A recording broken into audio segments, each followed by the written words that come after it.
E a matéria orgânica ela é mais leve. Então quando o pingo bate, a matéria orgânica vai para cima e também Amortece. Oi? Amortece.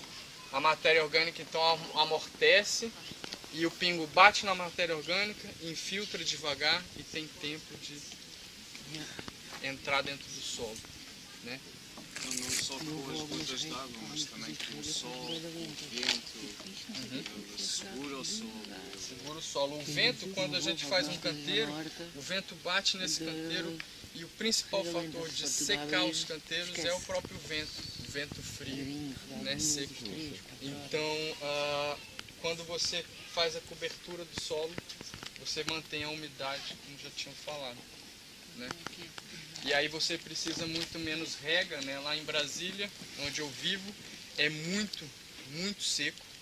A gente tem 6 meses de estiagem e a gente fica uns 2 meses até com um índice de umidade de menos de 10% de umidade do ar. E a gente tem muito problema com fogo, né? E a gente consegue, mesmo nessa situação, com bastante matéria orgânica, regar um dia sim, um dia não. Sendo que a agricultura convencional rega de 2 a 3 vezes por dia, né? Gasta 6 vezes mais água do que só cobrindo o solo. E essa variação de seco-úmido, seco-úmido, seco-úmido faz um estresse hídrico para a planta. E no final das secas, quando tem esse maior estresse hídrico, a gente tem a maior incidência de pulgão, cochonilhas, porque a planta está estressada, né? Não é nem pela própria falta da água, mas pelo estresse de água seca. Então, com a cobertura de solo, a gente mantém aquela planta sempre aconchegante, num ambiente equilibrado, com vida e umidade. Ou seja, acaba por ser um sistema imunitário para as plantas e para todos os seres que lá existem, porque eles trabalham todos em conjunto e protegem-se uns aos outros, e acaba por ser um grande grupo simbiótico de seres que, ou uma guilda, como também utilizamos esse termo na permacultura, que trabalham uns aos outros, uma mão lava a outra, todos participam na criação de vida, através da vida, para mais vida. É isso. E a gente vê que a água, ela cumpre seu ciclo se a gente tem solos conservados, né? Então a água realmente vai infiltrar, vai abastecer os lençóis freáticos, né? Ela vai ser absorvida pelas plantas, vai ser emanada, né, para o céu, aumentando com a evapotranspiração das plantas, fazendo nuvens, né? Então, se a gente não tem essa cobertura e a vegetação, a água corre para os rios, fazem enchentes, que descem para todas as cidades que estão abaixo, não é? Como a gente vê no Brasil, desastres com barragens, né? Muita água e descem. Numa propriedade que meu pai tem no Rio de Janeiro, veio muita água junto e a barragem estourou e em 10 minutos a casa estava quase submersa, né? Eu estava lá, fiquei assim, o que aconteceu? Acabou o mundo, um dilúvio, uma loucura. Lembra-me mais de uma coisa talvez interessante com os solos, que é importante relembrar nos dias de hoje, que é o problema, que servem também como meio de descontaminação e regulação química da atmosfera e do meio que nos envolve. Consegue absorver químicos nocivos em contacto direto, fixar e isolar. Eles talvez continuam lá, eles ficam isolados e então conseguimos descontaminar zonas que sem solo são tóxicas, que através desta manta viva conseguimos voltar a ativar e transformar. Acho que é. E a regulação da atmosfera, do dióxido de carbono. Tudo. E outra coisa, com a perda de matéria orgânica e vida no solo, bom, e com a adubação química também, outros processos de degradação, o solo vai se acidificando, né? E existe um padrão de proteção que a natureza criou, de se proteger a elevada degradação, porque quando o solo vai se acidificando, os íons vão tentando se agregar e indisponibilizam os nutrientes do solo, né? O ferro, o alumínio, né? Eles se agregam a outros, né? E quando você oferece matéria orgânica àquele solo, e no caso do calcário, né? Esses ácidos eles neutralizam sua ação e soltam esses nutrientes, né? Esses minerais. Então, quanto mais você torna ácido o solo, menos disponível você tem de nutrientes, né? Você tem também um solo mais inerte, com menos vida e menos disponibilização de nutrientes para as plantas. E quando você vai tornando esse solo mais orgânico, esses ácidos, o seu potencial ele se neutraliza e o solo fica mais dinâmico, né? Para as plantas. Bom, e o papel da biodiversidade, né?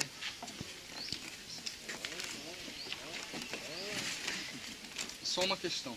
A trofobiose, não sei se ficou claro ainda, a trofobiose, acho que eu já falei, a trofobiose, quando você coloca uma planta num lugar que não é dela, próprio dela, ela também se desregula biologicamente, né? Então a gente tem que procurar sempre botar uma planta de extrato baixo, debaixo de uma outra planta, porque senão você está...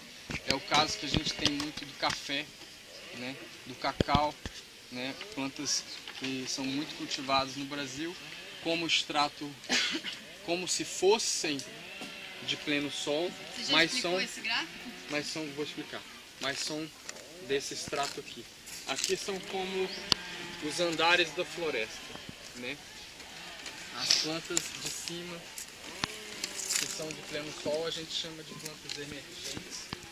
Existe um extrato alto, um extrato médio e um extrato baixo. Daqui a pouco a gente fala desses pontos. Eu vou explicar. Aí, bom, entrando na biodiversidade, né? A gente já falou como que as plantas podem se ajudar umas com as outras, né? Mas vamos falar um pouquinho da importância de ter biodiversidade no ambiente. Por que não plantar só uma coisa? Acho que a gente podia tirar umas 3 músicas aqui para eu conseguir. Não temos que ouvir as motosserras. Para não enjoar. Para não enjoar, exato. Para não enjoar? É uma coisa só, né? Tem que diversificar, né? Horrível. Tá bom. O que mais? Em termos de... A gente chama... Oi? Diversificar a oferta. Legal. Por humildade. Resiliência. Todas as plantas não Por que deixam que- nutrientes diferentes. Isso, cada planta tem a capacidade de mobilizar determinadas vidas no solo. Cada planta faz um tipo de simbiose com diferentes micorrizas e tudo mais, né? Então você tem um solo mais diverso, né? Em termos de disponibilização de nutrientes e vida no solo. O que mais você tinha falado aqui? Resiliência. Por que a biodiversidade traz resiliência? Pela questão da proteção, umas protegem-se umas às outras, outras têm um papel mais de alimento, outros mais de proteção ao alimento. Nesta questão do fogo, Outras de proteção de sol, proteção do sol, criação de sol. Quando penso em resiliência, penso por exemplo, no ecossistema resiliente ao fogo, penso na figueira da Índia como um cato que pode ser plantado na periferia para a proteção de todo o ecossistema. Aí é resiliência, né? Se tiver só uma espécie, essa espécie é frágil sozinha. Bom, aqui na área que a gente vai trabalhar era um milharal, mas não era um milharal comum, né? O tratorista muito simpático, Albino, Em 5 minutos ele falou um pouco da história aqui da região e falou que as pessoas aqui plantavam, vocês chamam de 3 irmãs, né? 3 Marias, o feijão, o milho e a abóbora, né? Que é uma forma tradicional de cultivo dos astecas, dos incas, já se identificou que é realmente um formato de produção, né, pré-colonial nas Américas também. A policultura em si também. Mas esse consórcio.